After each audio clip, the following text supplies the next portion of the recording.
I crouched in the damp soil, my fingers tracing the rough edges of the miniature foxholes I had meticulously dug in the backyard. The sun hung low in the sky, casting a warm, golden glow across the scene, highlighting the G.I. Joes scattered around the earthwork I had created. My imagination soared as I orchestrated a battle in this makeshift war zone. With focused determination, I strategically placed each of my tiny commandos, positioning them behind the protective cover of makeshift pillboxes and a machine gun nest. The earthy scent of the soil mixed with the fresh grass filled my nostrils, grounding me in my outdoor battlefield. I had spent hours perfecting the layout, ensuring that my G.I. Joes had the best defense against the impending assault from Cobra. A sense of pride swelled within me as I surveyed my creation. The fire base, complete with plastic razor wire and 2 watchtowers made from glued popsicle sticks, stood tall in the middle of the battleground. I had fashioned the razor wire meticulously, intertwining the tiny plastic pieces to form a formidable barrier. The watchtowers, sturdy and tall, provided my G.I. Joes with a strategic vantage point to keep an eye on the surrounding area. In the center, a command bunker, where General Hawk conveyed orders to Dial Tone, the communications specialist. To the left of the command bunker, Lifeline and Doc stood ready for combat casualties at the field hospital. The excitement of the battle ahead filled me with anticipation. I could almost hear the distant echoes of gunfire and the shouts of soldiers in my mind. My fingers danced around the action figures, moving them with care and purpose. Each movement was deliberate, as if the fate of the entire battle rested on my decisions. As I continued to play, my surroundings faded away, and I was fully immersed in the world of my imagination. The rustle of leaves in the gentle breeze and the distant chirping of crickets became the soundtrack to my epic battle. The earthwork beneath my fingertips and the warmth of the sun on my skin fueled my creativity, bringing the scene to life in vivid detail. My imagination was soon interrupted by the sound of bike tires coming to a skidding halt on the asphalt road in front of my house. It was Jordan and Chris, 2 teenage boys who loved nothing more than to pick on the kids in our neighborhood. Just 2 weeks earlier, they had broken Bobby Sifford's arm at the YMCA and strung Paul Gordon up by his boxers in a tree. The 2 continued to terrorize the neighborhood, defiant even in the presence of adults. Jordan stepped off his bike, his skinny frame towering over me as I sat before my G.I. Joes. "What you got there, pussy?" Jordan said as he lifted his aviator sunglasses, exposing his green, menacing eyes. A wave of nerves washed over me as I thought about running to my house. Neither of my parents were present, and my grandmother had left 5 minutes ago for groceries. "Hey, shit for brains, answer the man when he talks to you," Chris said, stepping off his bike and approaching Jordan. "Nothing," I said feebly. Jordan brushed his long hair to one side and wiped his forehead with his Iron Maiden t-shirt. He stooped down, looking at the G.I. Joes, and then back to me. "This little pussy's playing with toys," he scoffed. "Maybe he sticks them up his ass for fun," Chris laughed, revealing a row of yellowish teeth. Jordan reached down, grabbing a Cobra Trooper, bringing it close to his acne-covered face. His green eyes squinted as he sniffed the action figure. "Yup, smells like shit," he laughed, throwing the action figure at me.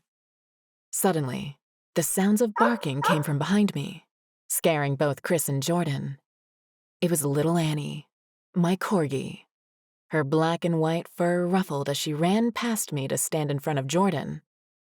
"What the fuck, man? Get your dog," Jordan said as he continued to back away. Chris started laughing as he moved past Jordan and grabbed Annie by her pink collar.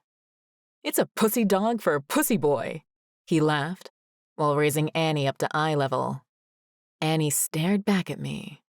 Her tongue wagged for breath as the collar choked her. I could see she was in pain. "Please," I whimpered, tears welling up. I wanted nothing more than to take Annie away from him. I would give everything I had if Chris would just set her down. Chris looked down at me with a sinister glee, a wide smile forming across his face. "You want your dog?"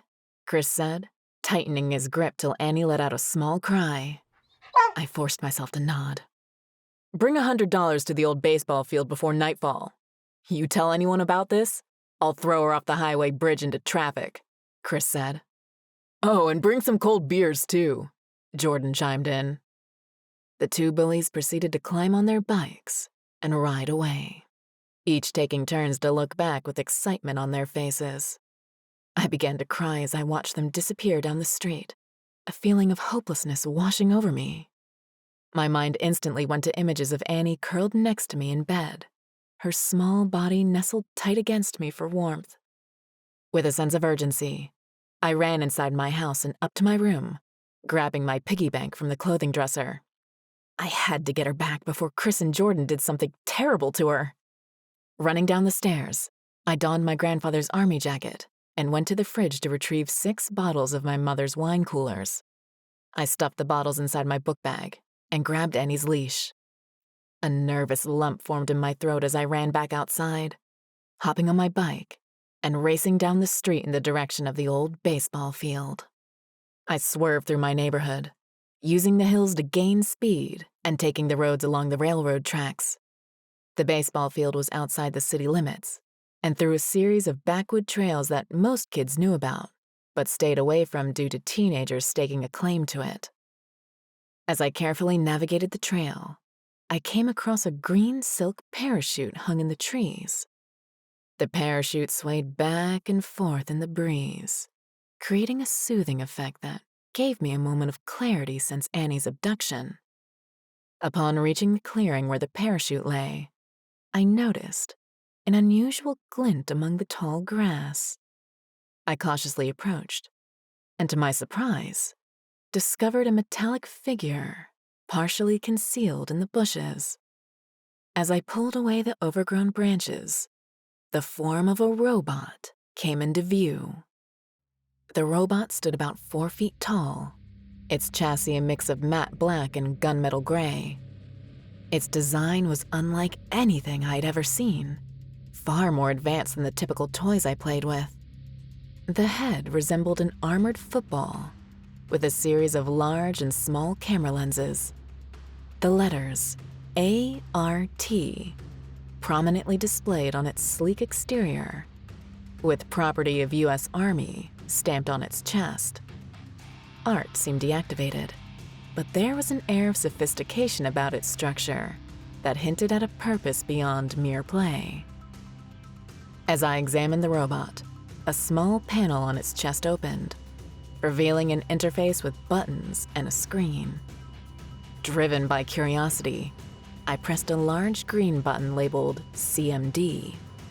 The screen flickered to life, displaying a message: Autonomous Reconnaissance Trooper, Model A.R.T, Activation Mode. The screen was suddenly interrupted with the message, Input Error, and then the words, Awaiting Orders. Confused, I pressed a series of buttons on the display, until the robot suddenly activated with a series of mechanical sounds. From a set of hidden speakers, a robotic female voice spoke. ART online. GPS sync initiated. Environment analysis initiated. Startled, I retreated to my bike as I watched the robot perform a set of programmed movements. State objectives, The robotic voice shouted. An uneasy feeling set in as the robot seemed to look straight through me, once more shouting, state objectives, I'm sorry, I need to leave. If I don't, they'll hurt Annie, I said, climbing back on my bike. Primary objective. hostage rescue. The voice said in a lower tone. With a glance at my watch, I started pedaling towards the ball field.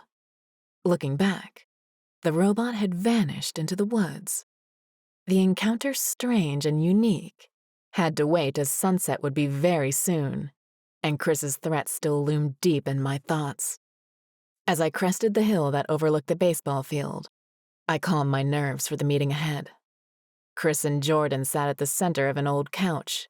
A laundry basket sat beside them, turned over with bricks on top, and Annie inside. My mind screamed to turn and run, the threat of physical harm a most likely outcome. But I found myself slowly inching forward towards the two. Jordan saw me first, a smile forming across his face as he tapped Chris on the shoulder, directing his attention towards me. "Well, well, well, little bitch boy came after all," Jordan said, quickly walking over to me. "Shit, I was looking forward to dropping his dog off the bridge," Chris responded. I stepped from my bike and walked forward, unzipping my bag. Jordan quickly snatched it from my grasp, rummaging through it till he found the wine coolers. "What the fuck? You brought wine coolers?" Jordan said with a dissatisfied look on his face. "What about the money?" Chris yelled.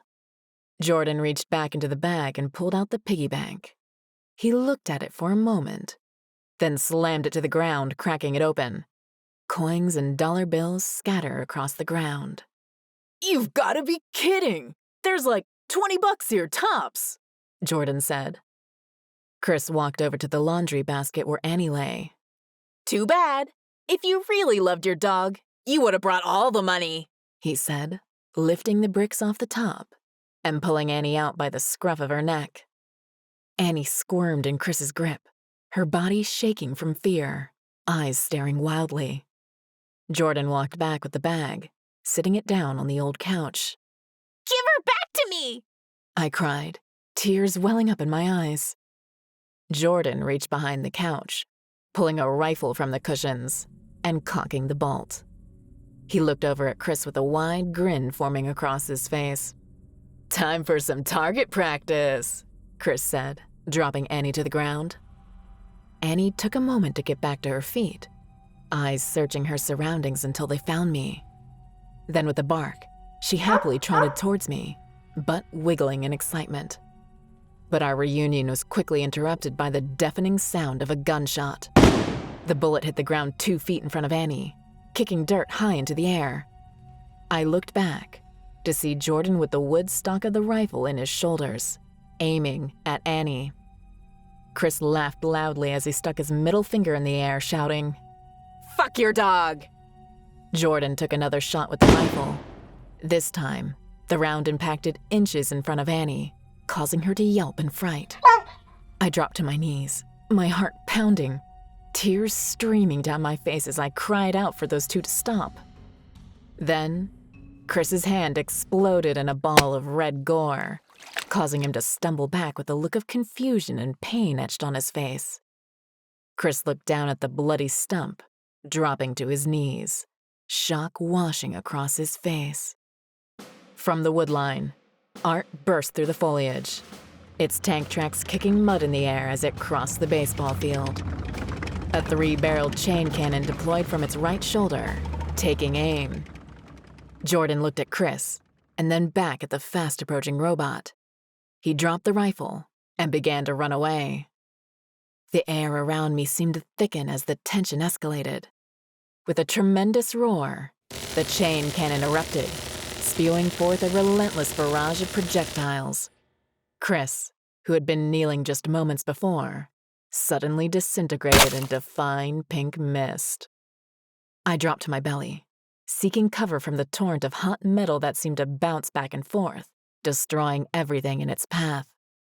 Jordan had made it to his bicycle and was pedaling away when the stream of hot lead found its mark, instantly ripping him apart.